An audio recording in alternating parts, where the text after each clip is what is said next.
ক্ষমতাচ্যুত প্রধানমন্ত্রী শেখ হাসিনা গত অগাস্টের প্রথম দিকে সংসদের স্পিকার শিরিন শারমিন চৌধুরীর কাছে ক্ষমতা হস্তান্তরের পরিকল্পনা করছিলেন। সামরিক বাহিনী পরিস্থিতি স্থিতিশীল করার জন্য লকডাউন নিশ্চিত করছিল, যাতে ক্ষমতা হস্তান্তর করা যায়। গত শুক্রবার এক প্রতিবেদনে এ তথ্য জানিয়েছে ভারতীয় সংবাদ মাধ্যম দ্য হিন্দু। এই পত্রিকার সঙ্গে একান্ত সাক্ষাৎকারে পতিত আওয়ামী লীগের শিক্ষামন্ত্রী মহিবুল হাসান চৌধুরী নওফেল বলেছেন, আমরা সে সময় গণভবনে ছিলাম এবং ক্রমাগত পরিকল্পনা করছিলাম কিভাবে বিক্ষোভের সমাধান করা যায়। আমাদের মধ্যে কেউ কেউ মনে করছিলেন প্রধানমন্ত্রীর আকস্মিক পদত্যাগে আইনশৃঙ্খলা পরিস্থিতি ভেঙে পড়বে। সে কারণেই লকডাউনের পরিকল্পনা করা হয়েছিল। 2024 সালের জুলাইয়ের প্রথম সপ্তাহে ঢাকার পরিস্থিতি নাটকীয়ভাবে পরিবর্তন হয়।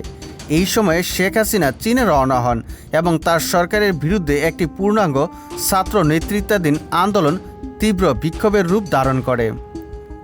ছাত্ররা যখন এক দফা দাবি শেখ হাসিনার পদত্যাগ দাবি করেন, তখন নওফেলকে বৈষম্যবিরোধী ছাত্র আন্দোলনের ছাত্র সমন্বয়কারীদের সঙ্গে আলোচনা করতে বলেছিলেন শেখ হাসিনা।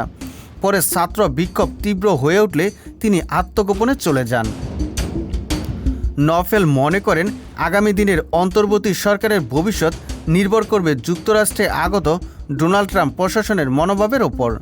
নওফেল বলেন, ডক্টর মোহাম্মদ ইউনূস হিলারি ক্লিনটনের প্রেসিডেন্ট নির্বাচনী প্রচারণায় বিনিয়োগ করেছিলেন।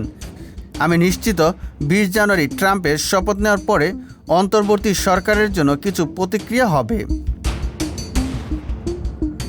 ডক্টর ইউনূসের নেতৃত্বাধীন অন্তর্বর্তী সরকার আইনশৃঙ্খলা রক্ষায় ব্যর্থ হয়েছে অভিযোগ করে তিনি বলেন, বাংলাদেশের নিরাপত্তা পরিস্থিতিকে অন্যান্য সংঘাতপূর্ণ অঞ্চলের, বিশেষ করে পশ্চিম এশিয়ার ঘটনাবলী থেকে বিচ্ছিন্নভাবে দেখা উচিত নয়।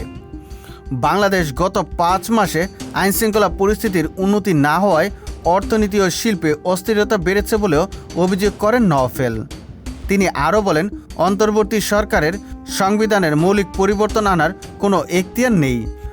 বাংলাদেশের আদর্শিক গতিপথ নির্ধারণেরও এখতিয়ার নেই।